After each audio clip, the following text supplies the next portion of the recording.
Sun FM.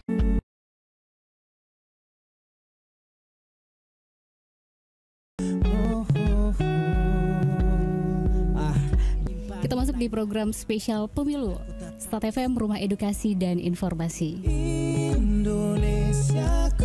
Dan sahabat Start FM, di program spesial pemilu kita di sini menghadirkan salah seorang peserta pemilu 2019. Beliau adalah salah seorang calon legislatif untuk DPRD Kabupaten Mandailing Natal dari Partai Amanat Nasional atau PAN. Itu adalah Bapak Ridwan Lubis. Dan tak sekedar lenyap tanpa terasa. Coba alami, jalani indah Nusantara agar rasa cinta Ya sahabat Start FM, selama 1 jam ke depan bersama saya Ade Batra. Di sini sahabat Start FM bisa menyimak kita akan bincang-bincang mengenai pemilu 2019. Halo, assalamualaikum. Selamat pagi, Pak. Selamat pagi. Iya, gimana kabarnya? Alhamdulillah baik. Iya, gimana? Mendung ya? Iya, mendung tapi tetap semangat, tetap sudah pasti. Adem ya. Ya. Manggilnya Bapak atau Abang ya? Boleh abang, boleh abang bapak. aja, kayaknya masih muda ya. Ya.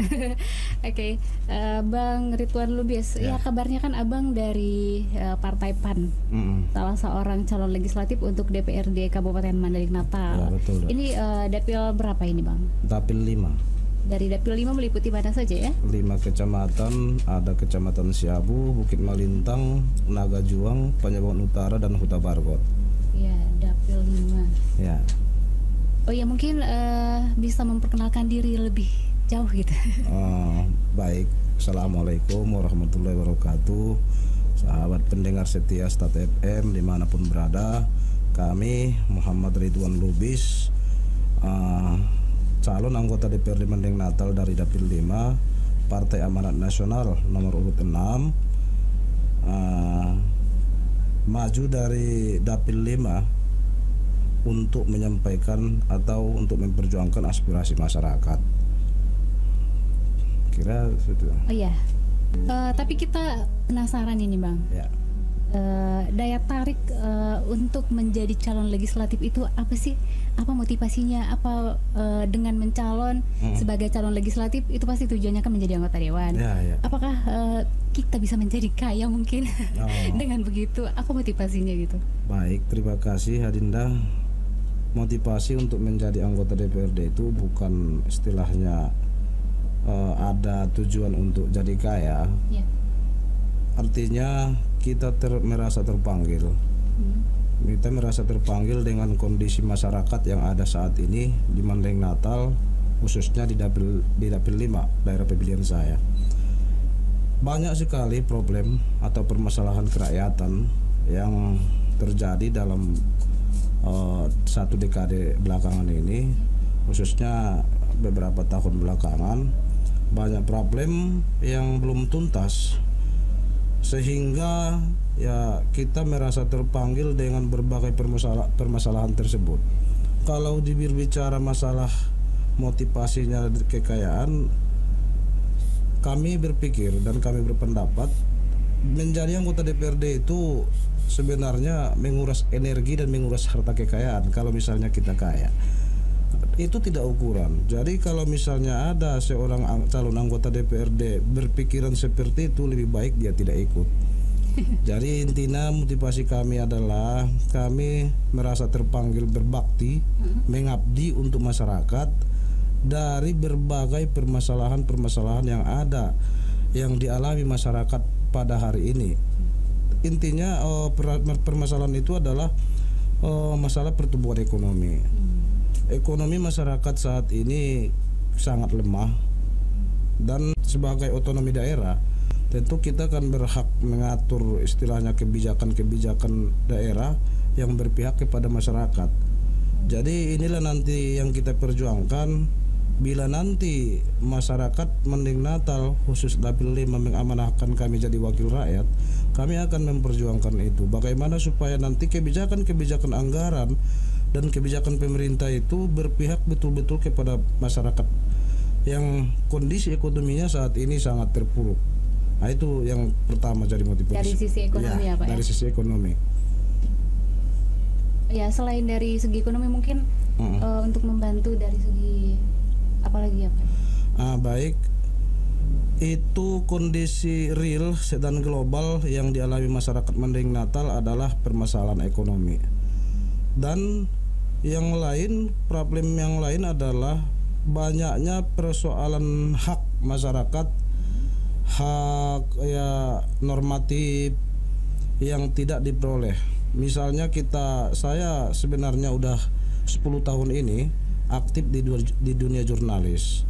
Artinya saya sudah mengitari Bumi Gordang 9 dan saya sudah mengupas dan mengetahui banyak permasalahan.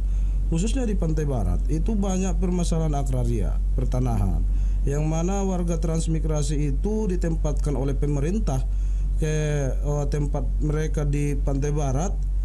Itu kan sesuai dengan perjanjian bahwasanya mereka mendapatkan lahan seluas 2 hektar.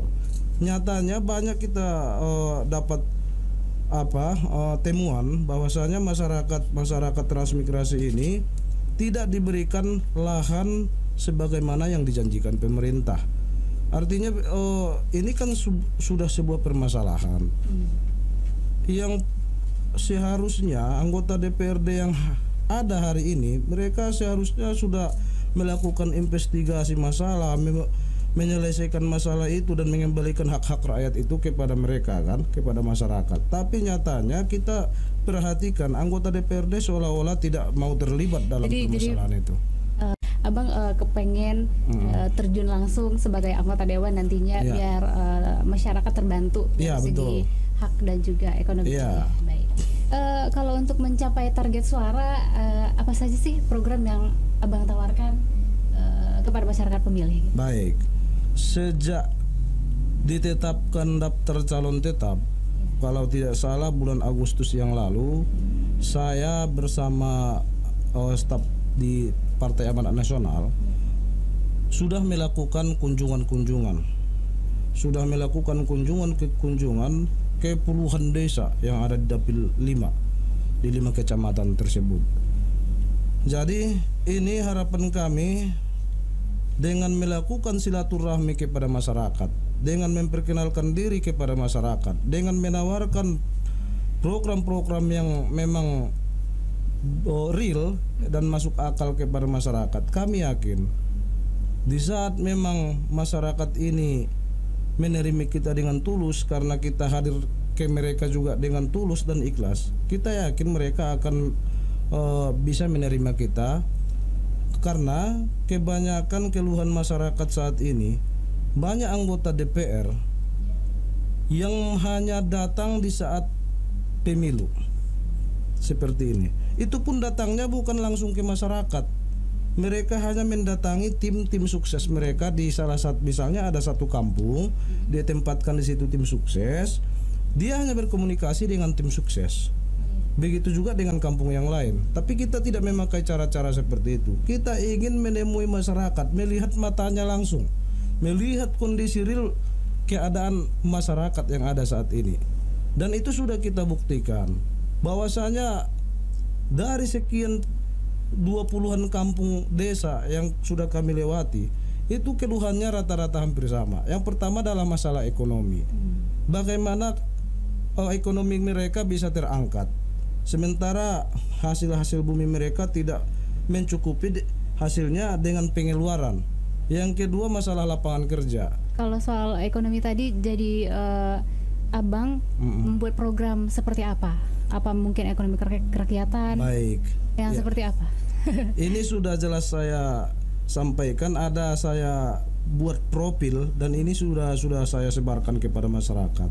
Jika nanti saya terpilih menjadi anggota DPRD Mandailing Natal, maka tugas saya akan saya fokuskan pada yang pertama, mendorong pemerintah Kabupaten Madinah agar memprioritaskan program pembinaan usaha mikro kecil dan menengah, ekonomi kreatif, home industry melalui pelatihan usaha dan penyertaan modal bagi kelompok usaha.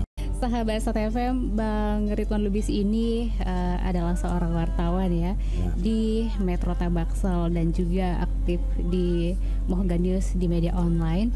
Jadi beliau ini mencaleg untuk DPRD Mandailing Natal di Dapil 5 nomor urut berapa ya Bang? Nomor urut 6.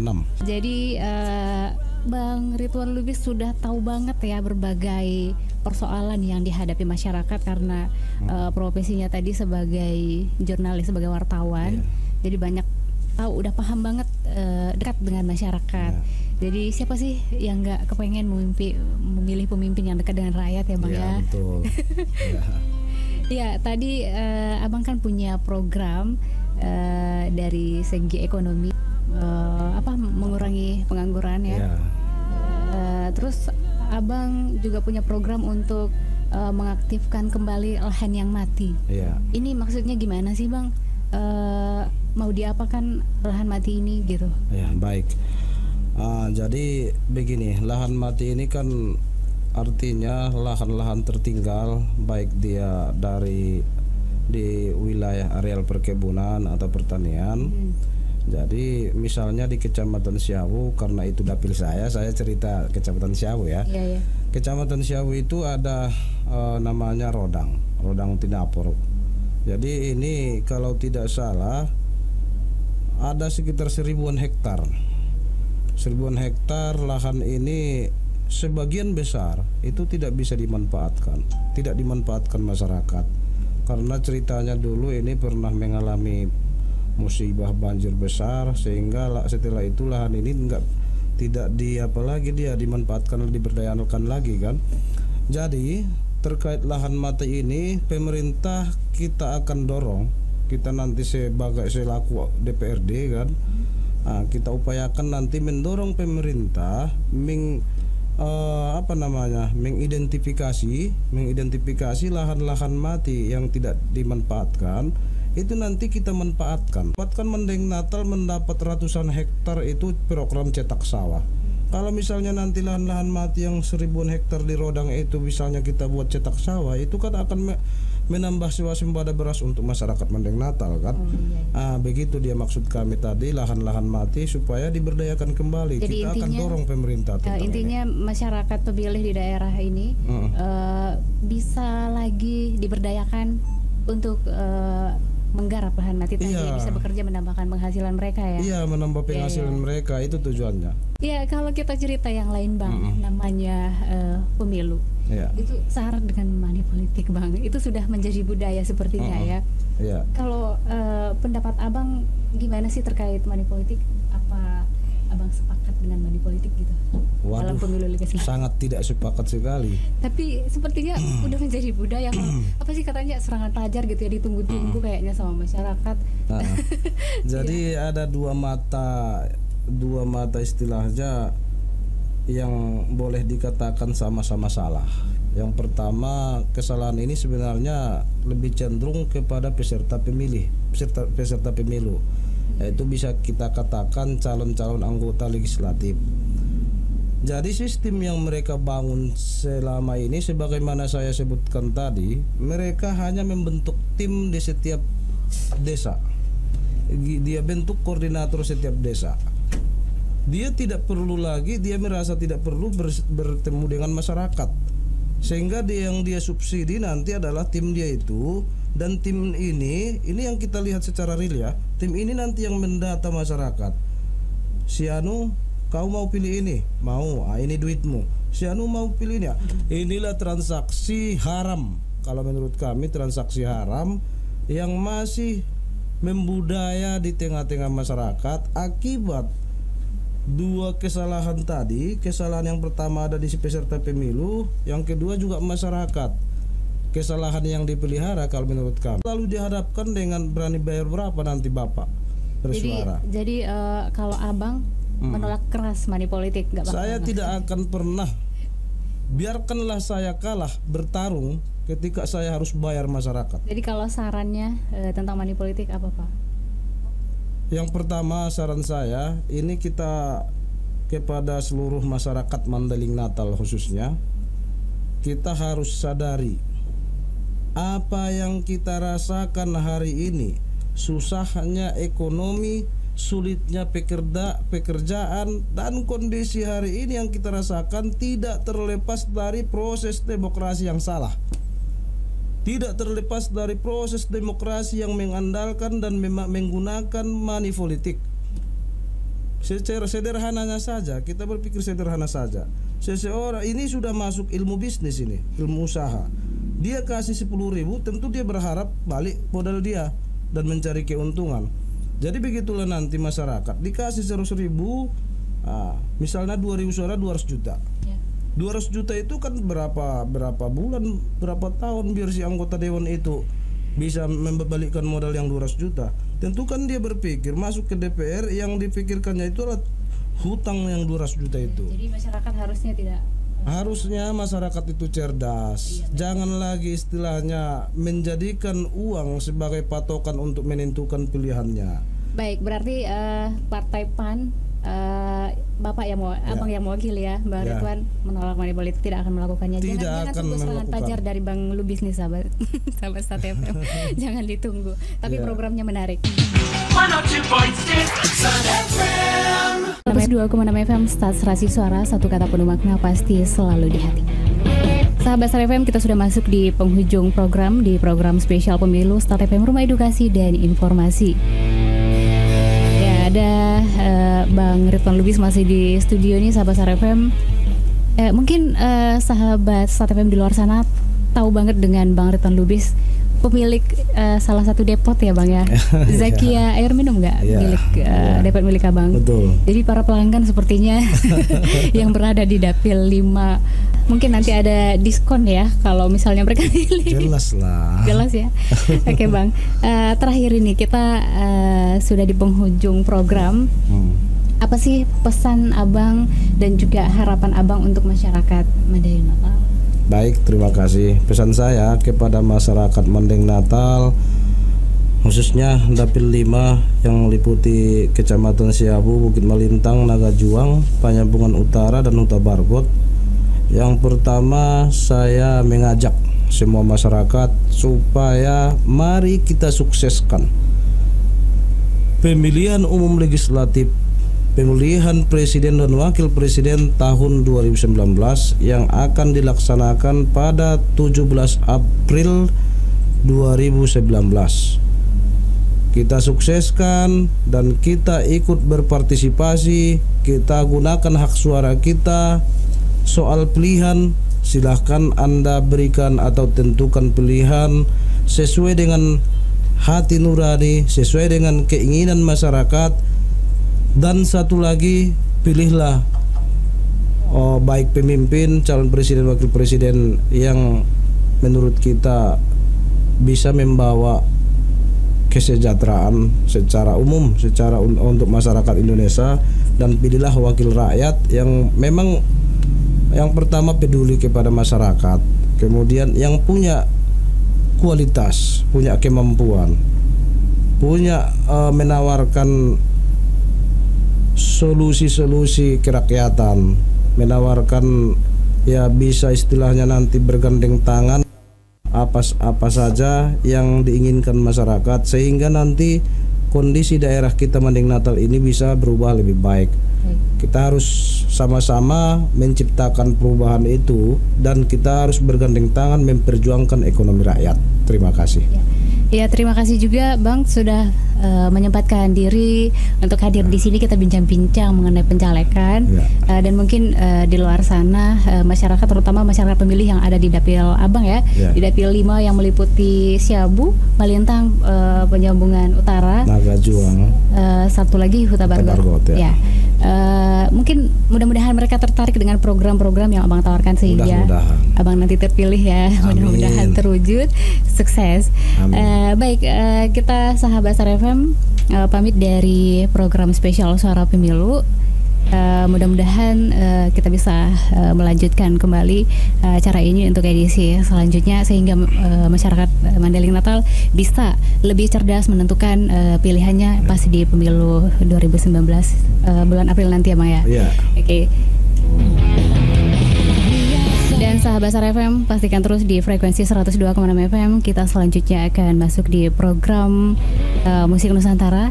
Namun sebelumnya, tepat di informasi pukul 11.00 waktu Indonesia Barat, kita kembali bergabung bersama kantor berita Radio 68H Jakarta untuk menyimak kabar baru langsung dari Jakarta. program spesial Suara Pemilu Start FM Rumah Edukasi dan Informasi bisa sahabat Start FM simak dan pantau di frekuensi 102,6 FM setiap hari Selasa dan Kamis. Untuk hari Selasa dari formasi setengah 12 hingga pukul 12.00, tapi untuk hari Kamis di formasi pukul 10 hingga pukul 11 siang waktu Indonesia Barat. Ya, selamat siang, Adi Batra, pasti selalu di hati. Asik.